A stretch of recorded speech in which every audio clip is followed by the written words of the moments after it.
నూతన ఉపాధ్యాయులు శీల సంపన్నులైన విద్యార్థులను తీర్చిదిద్ది దేశానికి ఉత్తమ పౌరులను అందించాలని ఎమ్మెల్యే మండలి బుద్ధప్రసాద్ పిలుపునిచ్చారు. ఆవణిగడ్డ గాంధీ క్షేత్రంలో ఆదివారం నియోజకవర్గ మెగా డిఎస్సి 2025 ఉపాధ్యాయులు 275 మందికి ఎమ్మెల్యే ఆధ్వర్యంలో ఘనంగా సన్మానించారు. ఎమ్మెల్యే బుద్ధప్రసాద్ మాట్లాడుతూ సమాజాన్ని తీర్చిదిద్దే మహోన్నత వృత్తిలో అడుగు పెడుతున్న సందర్భంగా శుభాకాంక్షలు తెలిపారు. డిఈఓ పివిజే రామారావు మాట్లాడుతూ నూతన ఉపాధ్యాయులు తమ పాఠశాలల్లో విద్యార్థుల సంఖ్య పెరిగేందుకు కృషి చేయాలని సూచించారు. తద్వారా ప్రభుత్వ పాఠశాలలను బలోపేతం చేయాలన్నారు. స్పెషల్ ఆఫీసర్ సాయిబాబు, యువనేత మండలి వెంకట్రామ్ అధికారులు ఈ కార్యక్రమంలో పాల్గొన్నారు.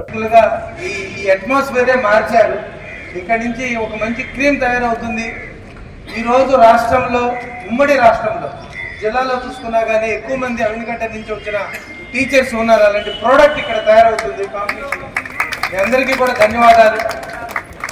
ఇలాంటి మంచి శాసనసభ్యుల వారి అండలో మీ అందరూ కూడా ఇంత మంచి కార్యక్రమంలో, అలాగే ఇలాగా గవర్నమెంట్ సెక్టర్లకు రావడం. సో ఈ రోజు this is the right platform. నేను ఒకే ఒక మాట చెప్తున్నాను సార్. గౌరవ మరి సార్ మొట్టమొదటి మేనిఫెస్టోలో ఉన్నది, మొట్టమొదటి నేను రాగానే డిఎస్సి వేస్తాను, మెగా డిఎస్సి వేస్తాను. ఎంతోమంది దీనికోసం ఎదురు చూస్తున్నారు. నా రిక్వెస్ట్ ఏంటంటే ఈరోజు ఎన్నో సర్వీస్లో, గవర్నమెంట్ సెక్టర్లో ఎన్నో సర్వీస్ యాక్టివిటీస్ జరుగుతున్నాయి. ఎడ్యుకేషన్ డిపార్ట్మెంట్లో చాలా జరుగుతున్నాయి.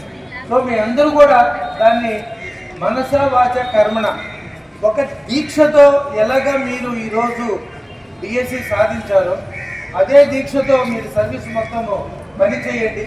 సో అలాగా పని చేస్తేనే మీరు ఎన్నో సంవత్సరాలు కష్టపడితే ఈరోజు ఈ పరిస్థితుల్లో రేపొద్దున జాయిన్ కావడానికి పోతున్నారు.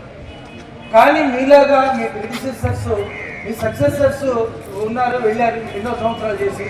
ఈరోజు ఎంతోమంది మీకు తెలుసు 5 లక్షల్లో 16,000 మంది వచ్చారు. ఇంకా 8,84,000 మంది డిఎస్సి రాసి వెయిట్ చేస్తున్నారు.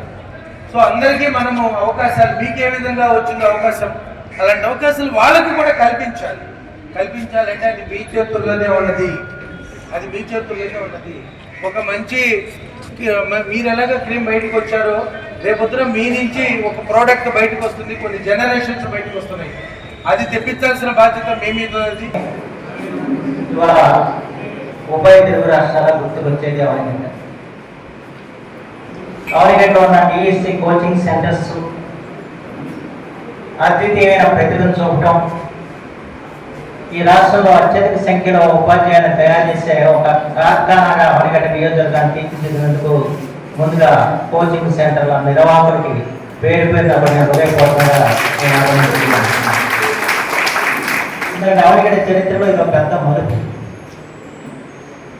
అంతేకాదు విద్యారంగ చరిత్రలో కూడా అవనిగడ్డకి ఒక స్థానం కలిగిందంటే మన కోచింగ్ సెంటర్లో అని చెప్పి ఖచ్చితంగా చెప్పవచ్చు.